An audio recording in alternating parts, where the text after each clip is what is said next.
Bienvenidos amigos y amigas a Historia del Arte para Selectividad. Hoy vamos a hacer algo especial en este episodio y en los dos siguientes que vienen. Y es que ahora toca hablar del impresionismo y el postimpresionismo. Iba a grabar episodios especiales para este podcast, pero digo, cáspita, si es que yo ya grabé sobre el impresionismo en mi otro podcast principal, que seguro que ya escucha, que se llama Historia con el móvil, porque es un tema por el que tengo especial debilidad. Así que vamos a coger los episodios de Historia con el móvil y los vamos a poner aquí en Historia del Arte, ¿vale? Este primer episodio que les voy a dejar a continuación, atentos porque es de los primeros episodios que grabé. O sea, no saben la nostalgia que siento yo por estos primeros episodios que grababa yo con el móvil. Lo van a notar en el sonido, pero verán que si el sonido es mejorable, hay espíritu. Hay un chico enamorado del episodio que está grabando, así que les dejo con este primer episodio dedicado al impresionismo. Saludos amigos y amigas, bienvenidos una semana más a un programa de historia que está dedicado para chicos y chicas de secundaria y bachillerato. Mi nombre es Juan Jesús Cleguezuelo, soy profesor de historia y cada semana les propongo un capítulo de la historia que le ayude a entender la realidad y un poquito mejor la sociedad. Y quién sabe, a lo mejor de paso entretenerles. Esta semana es un programa muy especial porque viendo el número de oyentes que tengo, que llega nada menos, he llegado ya a las 200 descargas, wow. He visto que tengo un oyente en Pakistán, otro en México, otro en Estados Unidos, otro me parece que en Francia, ¿vale? Y ya el resto en España. Bueno, pues a esos oyentes que me están escuchando desde Pakistán, bueno, perdón, a esos oyentes, a ese oyente que me escucha desde Pakistán, a ese amigo que está en México, a ese amigo que está en Estados Unidos, les mando un fuerte abrazo, ¿vale? Y este podcast va dedicado a ellos, ¿eh? También a los españoles, pero un poco más también a los que están lejos. Este programa, el tema de este programa creo que es fascinante, es el impresionismo y el postimpresionismo. Y puede venir muy bien a los alumnos que estén estudiando arte en segundo de bachillerato o a aquellos que tengan la suerte de tener un profesor como yo que en cuarto de la ESO también da historia del arte. Pues bueno, empecemos a hablar del impresionismo. Es curioso cómo los artistas de finales de la segunda mitad del siglo XIX en Francia fueron capaces de sortear uno de los mayores envites que ha tenido el arte. Y es que recordemos que en la segunda revolución industrial en Europa uno de los grandes inventos que tiene esta revolución industrial es la fotografía. Y claro, la fotografía lo que tiene es que refleja la realidad tal cual, o casi tal cual. De forma que, ¿qué sentido tenía el arte? ¿Qué sentido tenía pintar cuadros? ¿Qué sentido tenía ya hacer retratos si la fotografía reflejaba eso con muchísima realidad? Entonces, digamos que aquí la pintura casi está a punto de morir. Bueno, pues aquí los artistas del impresionismo fueron capaces de ir más allá que la fotografía. Dijeron, bueno, pues si la fotografía ya refleja la realidad, nosotros vamos ahí a lo que la fotografía no puede representar. ¿Qué no puede representar la fotografía? Por ejemplo, el alma, el espíritu, el momento. La fotografía no puede reflejar la esencia de las cosas. Piensa en cualquier cosa que estés viendo ahora mismo. ¿Qué es lo que tienes delante? Piensa en la calle. Si miras por la ventana y miras la calle, no sé qué hora, pues piensa en la hora que es, ¿no? Piensa que y echa una fotografía. Piensa que la luz que va a salir en esa fotografía no va a ser la misma que si la echas 3 horas después. Y no va a ser la misma que si la echas de noche. Y no va a ser la misma fotografía de esa calle a las 5 de la tarde que si la echas al día siguiente a las 5 de la tarde, que si la echas a los 2 días a las 5 de la tarde. ¿Por qué? Porque unos días llueve, otros días hace sol, otros días está nublado. Por lo tanto, la fotografía nunca va a poder representar la esencia de ese lugar. Y eso es lo que intentan hacer los artistas. Y más allá de la realidad, que eso ya se lo dejan a la fotografía, e ir a por el espíritu. Se dice que el inicio del impresionismo empieza en 1872 en una exposición del fotógrafo Nadar Y empieza por un cuadro de Claude Monet, que sí, ya sé que no se pronuncia Claude Monet, no tengo ni puñetera idea de francés, ¿vale? Pero así es como se lee en español. Y un cuadro que se llamaba Amanecer, Sol Naciente. Estamos hablando de 1872, creo. Y, eh, y bueno, el nombre de este cuadro, Impresión Sol Naciente, da nombre a todo el movimiento impresionista. En un principio era una burla. En un principio este nombre era una burla para burlarse de todos estos pintores. Sin embargo, hoy día en perspectiva tenemos que decir que el nombre dado a este movimiento es bastante acertado.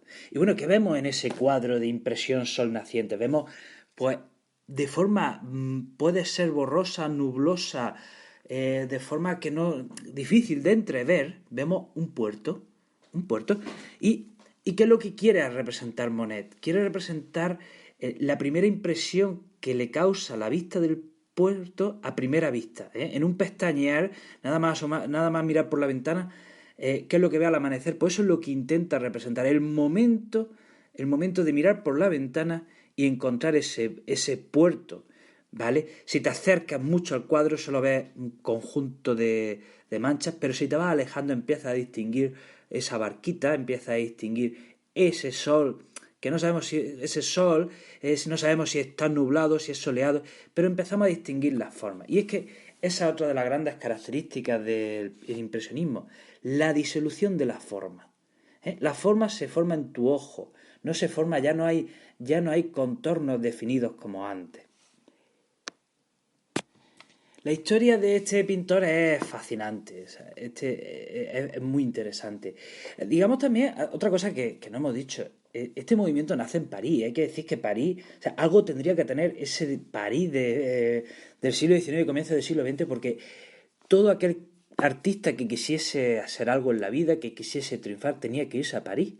Y en estas décadas de los 70, 80, 90 del siglo XIX, pues ahí tenemos por las calles de París, pues va Monet, Manet, Renoir, Van Gogh, Degas, Toulouse-Lautrec, o sea, y que se conocían entre ellos, se juntaban en los cafés, se juntaban eh, en las exposiciones. Es curioso cómo una ciudad puede albergar en tan pocos años a tantos genios. Bueno, pues este París, en 1870, sufrió unos días de tumulto. En 1870 Francia pierde la guerra contra el imperio, contra Prusia, en la batalla de Sedan. Napoleón III se tiene que ir a su casa y después de que Napoleón III se larga a su casa, o sea, que abdique, en París hay unos días de anarquía. Se le habla de la Comuna de París, como una especie de revolución. Así que lo que hace Claude Monet, se larga a Londres y allí ve unos cuadros, conoce a un pintor que le causa mucha impresión, que es William Turner. Y este Turner pinta unos cuadros, hablamos de un pintor romántico, que son fascinantes y el que más impresión le causa es ese famoso Lluvia, Vapor y Velocidad, donde, o sea, de un cuadro brillante, brillante, brillante, hay una mancha que emerge de esa luz brillante y distinguimos que esa mancha que emerge de esa luz brillante es un tren, ¿vale? Y esto a Monet le flipa esa mancha brillante de donde aparece un tren, ¿no? Bueno, pues a la vuelta es cuando empieza Monet a definir su estilo y es cuando pinta ese famoso impresión sol naciente amanecer. En principio, durante los primeros años, Monet no tenía mucho dinero. Hubo etapas en las que no pintaba sencillamente porque no tenía dinero para comprar el material. Sin embargo, a medida que se va haciendo famoso, va consiguiendo más dinero.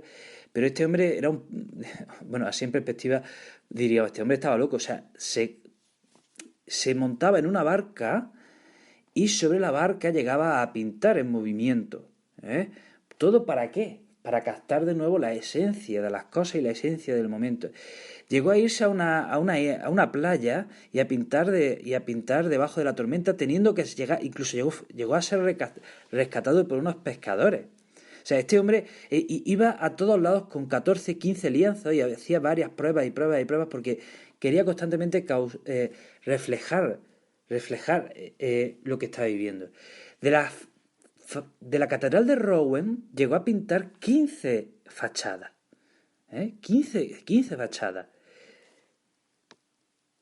Al final de su vida se retiró a su casa, se hizo un jardín y al final de su año solo pintaba jardines, jardines y más jardines.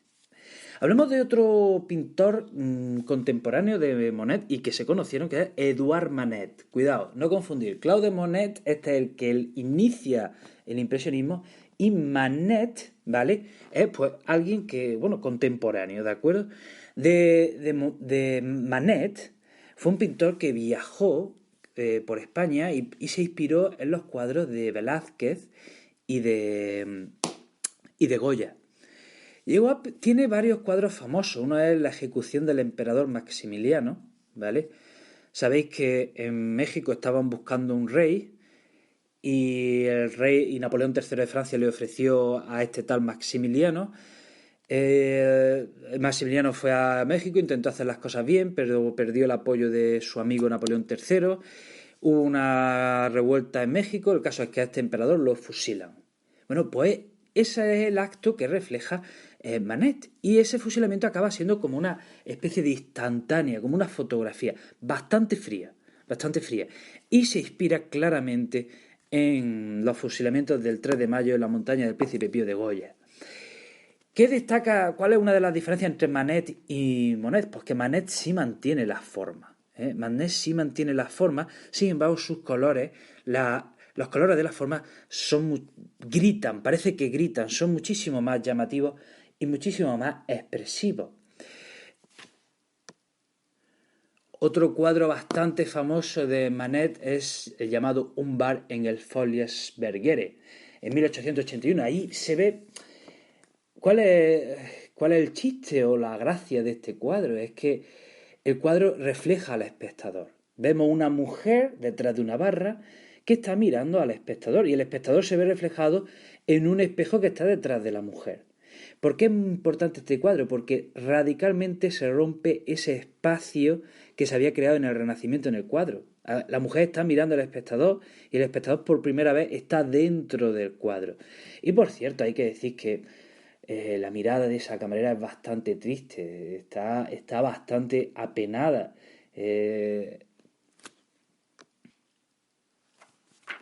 Hablemos brevemente de otro pintor impresionista que es Renoir. Y digamos que Renoir quizás este es el más optimista de todos. Este pinta la alegría de vivir, pinta a la gente feliz, va a la esencia de la fiesta, ¿no? La esencia de los cafés, de la gente pasándoselo bien, de ese París burgués, que se ve, por ejemplo, muy bien en su cuadro de Molino de la Galette, donde se ve un montón de gente en una plaza pasándoselo pipa y dan ganas de un poco de unirse a esa fiesta, ¿no? Bueno, pues hablemos ahora un poco del postimpresionismo, y del postimpresionismo tenemos que decir que, oye, ¿cuáles son las características del postimpresionismo? Pues muy difícil explicarlo.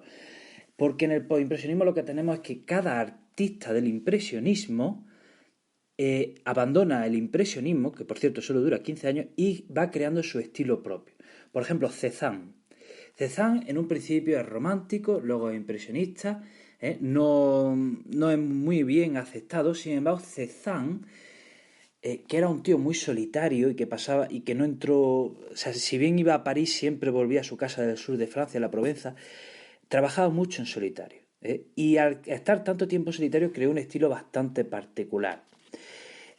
Lo encuadramos en el postimpresionismo, pero bueno, Cézanne, como digo, tiene su estilo particular. ¿Y cuál es? Pues que da importancia a la forma. Y poco a poco la va deconstruyendo. Porque si bien pinta paisajes claros, pintó mucho la Provenza de la Provenza donde él vivía, si bien pintaba paisajes claros, son paisajes imposibles, son paisajes donde no puedes vivir, son paisajes que dices, pero bueno, que es invierno, es verano, es noche, día, no sabes, que son paisajes un poco oníricos. Podemos hablar, por ejemplo, de su famoso cuadro de las bañistas. Nos pinta a unas mujeres desnudas bañándose en un jardín.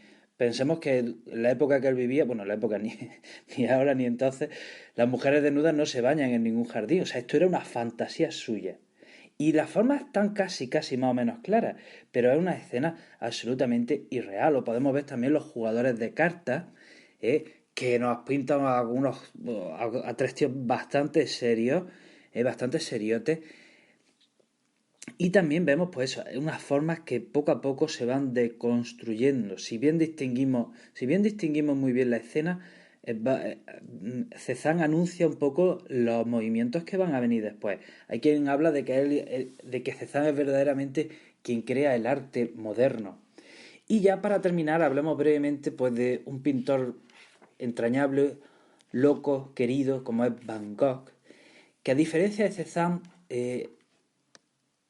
le da mucha importancia a la emoción, a la expresión de la emoción. ¿Y por qué digo que es entrañable? Porque su vida da mucha pena. O sea, vivió en Holanda, o sea, perdón, es de Holanda y llega a París, donde estaba su hermano, y estaba loco. Fue al sur de Francia, a la Provenza, donde vivió en la misma región que Cézanne, pero ojo, sin tener contacto. Y este hombre pues, vivió con otro pintor. Van Gogh vivió con el pintor Gauguin, no sé cómo se pronuncia, en español Gauguin, ¿vale? Y ojo, eh, intentó apuñalarlo. O sea, Van Gogh en una pelea quiere apuñalar a Gauguin, que parece que no lo llegó a apuñalar. Y como consecuencia de esta pelea, Van Gogh coge y se corta una oreja y se la regala a una prostituta. Toma.